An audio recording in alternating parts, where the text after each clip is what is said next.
Hi, I'm Stefan. I'm one half of Nomadic Boys, and this is Attitudes, The Library is Open, where I'm going to talk about everything related to queer literature. Nomadic Boys, what we do, we travel the world and we blog about our experiences visiting different countries from our perspective as a gay couple. And in a lot of places, we love to seek out queer bookshops. It's a hard thing to do because there's actually not that many. There's obviously lots in North America. We've got two in London. There's many others in around England, Manchester, Edinburgh. But go outside of that and it's very hard to find them. We found one in Taipei called Jinjin. I think it's the first one that caters to a gay Chinese-speaking audience. And in Sydney, there was a great one called the Darlinghurst Bookshop, right in the middle of the gay scene in Darlinghurst. And it's a fantastic place that stocks queer literature. But what we found sadly is because publishing has, I don't know if it's gone down in demand, it's hard to find good queer bookshops like we have in London and North America. They tend to be attached to sex shops. You'd go in and there'd be a corner with a bit of literature. So when we see them, we think, great, fantastic, great to see it. An LGBTQ book that's inspired me all my life is Tales in the City by Armistead Maupin. The reason is because there's about 10 in the series, and the first 5, the original, was set in the 80s.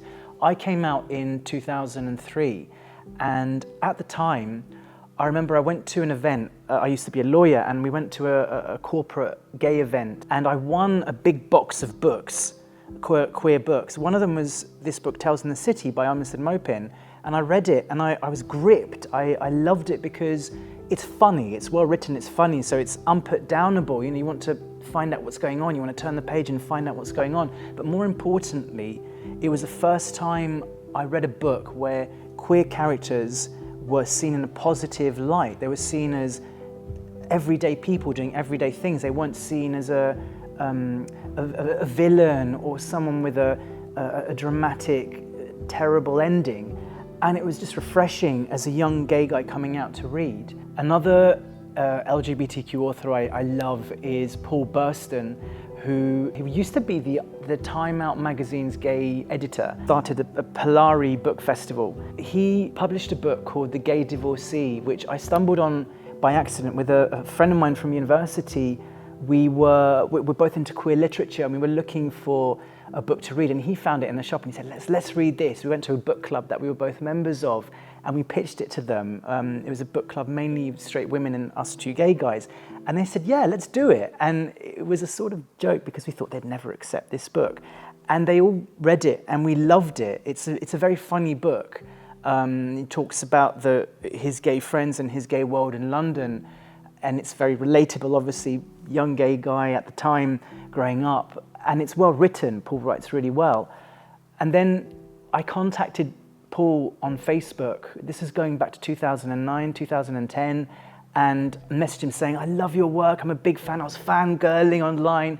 And he responded, and me and my friend Rich were like, wow, Paul's responded. And we became friends at the time, me fangirling sort of friends over Facebook.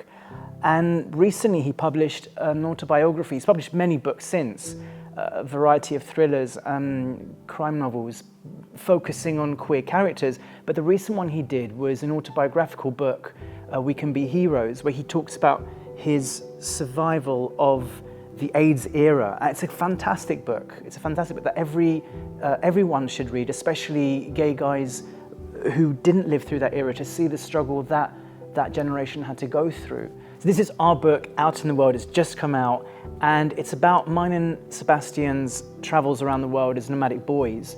Our goal is to obviously inspire gay travelers, but also to provide practical safety tips to have a fun and safe trip. The more important thing as well is what we found generally around the world is there's a lack of visibility of our community.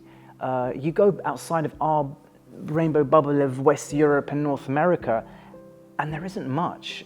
And what made an impression on us, we were in Sandakan in Malaysia, a small town in Borneo, and we were working with a hotel there. Now Malaysia has an anti-gay law, and this hotel was great to want to promote their services to the gay market. When we checked in, the girls at reception were sort of giggling in this sweet way. They weren't mocking, but they were just giggling because they'd never seen a gay couple before. They'd never seen two men who sleep together, who are together, but are normal, because the only visibility they had of gays were what their media presented to them, which is probably a negative stereotype, unfortunately.